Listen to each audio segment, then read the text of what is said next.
everybody, welcome back to another video. Today we are going to be reacting to some stories on YouTube. And yes, I'm supposed to be in class right now, but I am doing this for your guys' enjoyment. And let's get into it. I was running through the rain trying to get home as quickly as possible when I noticed my crush James walking onto the school grounds. I didn't want him to see me like this. I was soaked to the bone, looking like a drowned rat, but I had to know what he was up to. Anything your wild child does, Pampers Cruisers 360 Fit can too. With a stretchy waistband and adaptive 360 Fit, so they can move the way they were born to. Pampers Cruisers 360 Fit. That's it. Today's the day I'm asking Liam out. I don't care what happens next. Liam was my crush since middle school, and I couldn't just sit around anymore. I had to do something about my feelings. He was one of the cutest guys and was really popular with the teachers. He had loads of friends. Wait, I haven't introduced myself. My name is Emily. Growing up, I was really shy and never really had any friends. Of course you're shy. This is like every teenage movie. Girl who's very shy asks the hot popular boy out, and then she gets rejected, gets revenge, or she remains heartbroken. I was awkward and clumsy and no good at any sports. But the only thing that I loved was technology. I was fascinated by machines. That day, with my best outfit on, I built up my courage, and when I noticed he was alone by his locker, I walked over to him. "Hi, Liam," I said with a shy voice. I watched him raise an eyebrow and look at me before closing his locker. "And you are?" he asked. "Emily. We've been in the same class since middle school." "Oh," he said. "What can I help you with?" I stuttered. I wanted to ask you if maybe you wanted to go out for dinner or a movie or something." His eyes widened, and not in a good way. "Oh, well," he looked around nervously. I can't. I am very busy.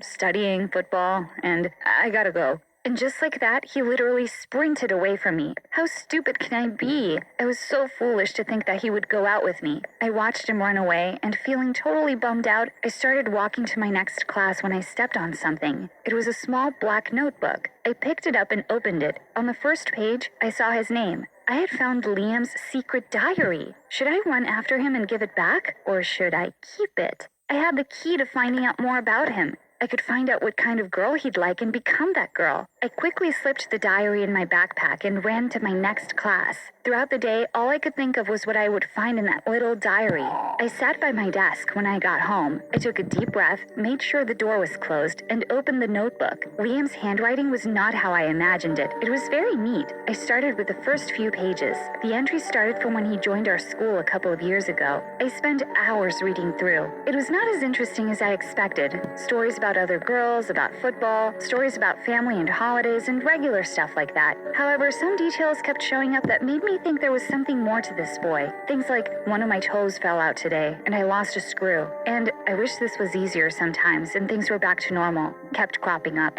What? It was all very confusing. I couldn't stop thinking about it for the next few days. Some of the things Liam had said about parts and screws just made me so curious, and I was coming up with all sorts of crazy theories. I needed answers to figure out Liam's big secret, and to get those, I had a spy on him. On Saturday evening, I decided to go to his house. Luckily, he lived in the same neighborhood. He was having a party that night, so I knew the house was empty except for him. Loud music was blaring from a room on the second floor, so I knew where to look. I found a gardener's ladder at the back of the house and set it up under Liam's room. I climbed up and looked through the window. There he was, standing by a mirror, unscrewing something on his left ankle. To my Elvive Dream Lengths.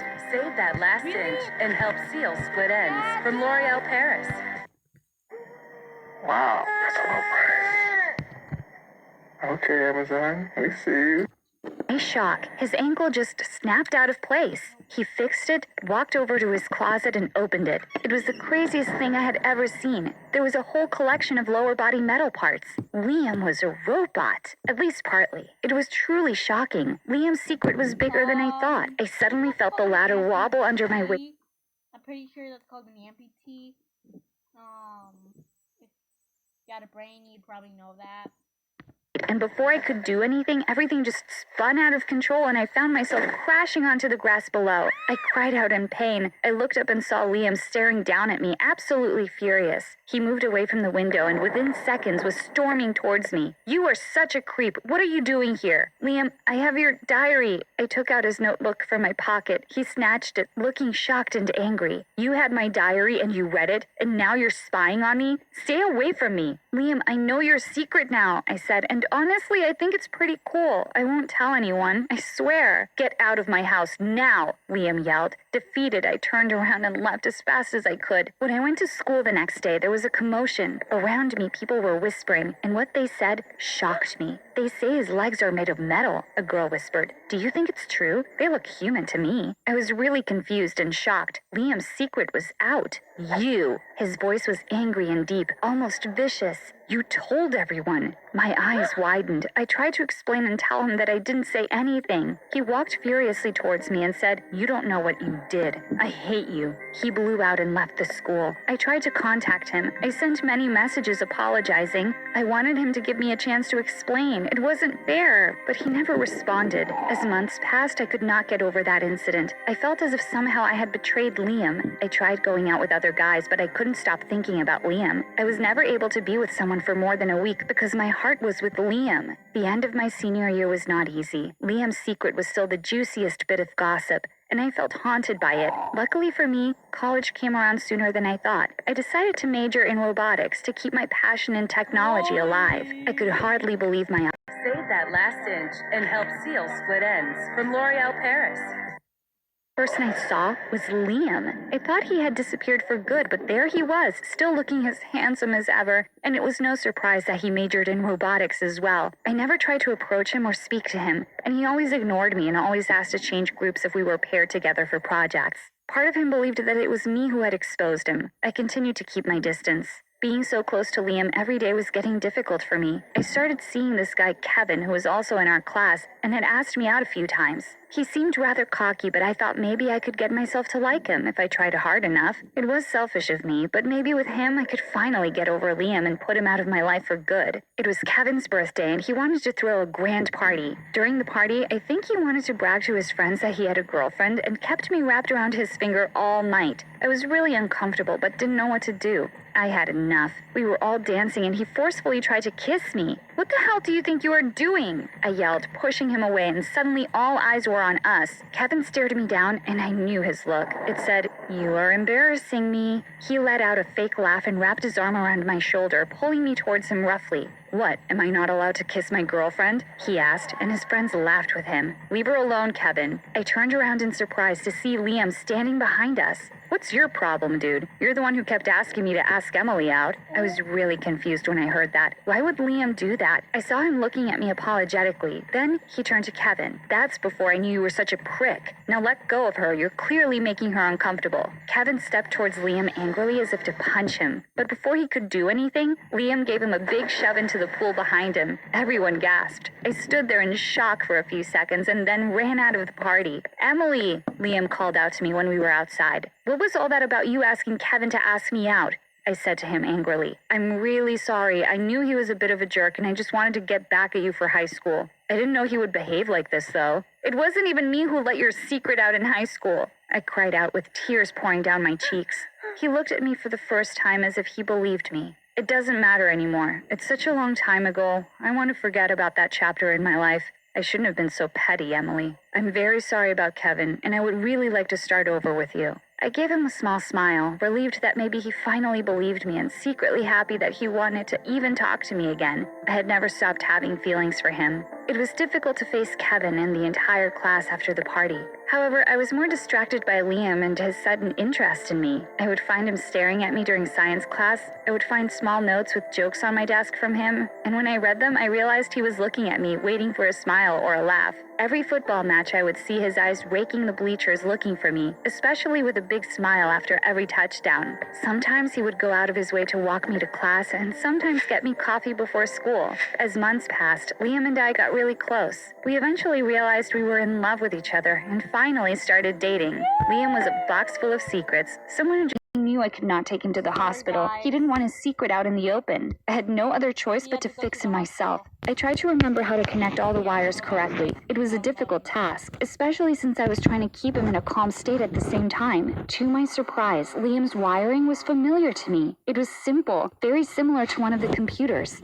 Finally, after a few hours, I managed to fix the issue. Suddenly, Liam broke down, sobbing like a little kid. "Are you still in pain, Liam?" I asked, feeling really worried. "No, I'm not, thanks to you, Emily. I think I'm finally ready to tell you why I am this way." He told me that one day when he was 13, he snuck out of the house in his parents' car and took his little brother along with him for a ride. They ended up in a terrible car accident. He underwent many surgeries, but the doctors could not save his legs. That's why he had the metal ones. His little brother, however, had passed away. He felt so terribly guilty. It was all his fault. His parents forgave him completely because he was just a little kid himself. They all moved to a new town to try to get a fresh start and leave that terrible memory behind. But Liam had never been able to get rid of the shame. He wanted to keep his past a secret, and that's why he never wanted anyone to know about the accident or his legs. When his secret came out in school, he just had to leave. I wanted to know my crush's secrets all those years ago, but I never imagined anything so tragic. I could understand now why he had reacted the way he did back in high school. I comforted him and hugged him to sleep. His secret was safe with me. One morning, I rolled over in bed to find Liam wasn't there. I went downstairs and looked around. Suddenly, I noticed a folded paper on the table with my name on it. I opened it up and felt a wave of shock going through me as I read it. "I am going away for good. You're better off without someone like me. I will never be normal. I hope you find someone who really deserves you. Liam." How could this be happening? We had been so happy these past few days. We finally knew everything about each other. I tore up the note in despair. I had to find him and bring him back. For the next few weeks, I looked for him everywhere. I went absolutely crazy because I was madly in love with him. Liam was my life. I went to his parents' house. They had heard nothing from him in a while. I went to all of our friends. I went to every place we had ever hung out at. I was starting to lose my mind. I was wandering about the city at night like a madwoman, hoping desperately that I would bump into him in some dark alley, but it was no use. It was as if he had disappeared into thin air, leaving me completely heartbroken. One day I woke up to find a note rolled up in a newspaper on the doorstep. It was from Liam. "Emily, stop looking for me and just move on with your life. I want you to be happy." He knew that I had been looking for him. That meant he had been spying on me all this time and knew what I was up to. This gave me an idea. Later that night, as I was walking down a street a few blocks from my house, a couple of thugs started following me. I broke into a run and they followed suit. One of them grabbed my bag while the other shoved me to the ground. Just as I was about to scream for help, I saw a tall, dark shadow behind them. Elvive Dream Lengths. Save that last inch and help seal split ends. From L'Oreal Paris. Try Philips New Leaf. Do it now! Featuring Disney Frozen 2 characters. The men, "Get away from her!" Liam shouted, running towards them. They immediately dropped my bag and ran off like scared little rabbits. Liam bent down next to me and took me in his arms. "Are you hurt?" I held on to him, sobbing. "I'm fine, Liam. I knew you would come if you thought I was in trouble." "Wait, what?" he asked. I explained to him that I had staged the whole thing. I knew he was spying on me, and the only way to make him turn up was to pretend that I was in danger. Liam shook his head, half amused and half angry. "So those goons are your friends? And I was thinking they ran away like that because of how scary I look," he said. "Oh, Liam, you can't ever leave me again. I thought I was going to go insane when I couldn't find you. I don't care if you're messed up. I can help you with your leg and I can help you deal with your past. Please don't break my heart. I can't live without you." My voice cracked as I tried to control my tears. "I thought things would be better for you if I went away," Liam replied, his eyes wet. "If I have to live without you, I'd rather not live at all." Liam pulled me close. "I can't survive without your love either. I thought I could, but I realized my mistake. I need you and want you in my life. Let's go home now." We have been living together for a year now, and Liam has made no attempt to escape again. I convinced him to see a therapist, and he has been feeling much better mentally. As for his leg, I'm pretty good at fixing him up.